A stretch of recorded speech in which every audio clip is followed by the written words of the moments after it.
Treni incontro oggi in Regione tra l'assessore Elena Donazzan, sindaci, rappresentanti dei pendolari e Trenitalia. L'assessore ha annunciato che intende rimboccarsi le maniche per migliorare i servizi ferroviari destinati ai pendolari e intende pure cambiare le condizioni del contratto per migliorarne la qualità.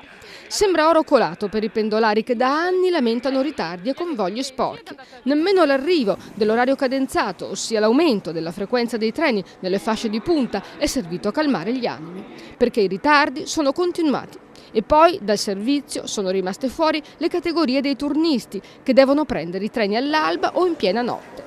Secondo i comitati i treni non sono aumentati come avrebbero dovuto, ma sono stati concentrati semplicemente nelle fasce più affollate.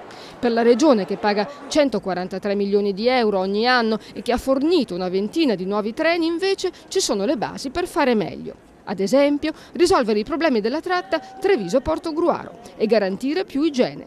Il 14 dicembre entrerà in vigore l'orario invernale e scatterà la verifica dell'orario cadenzato. Un bel banco di prova per l'energica assessora.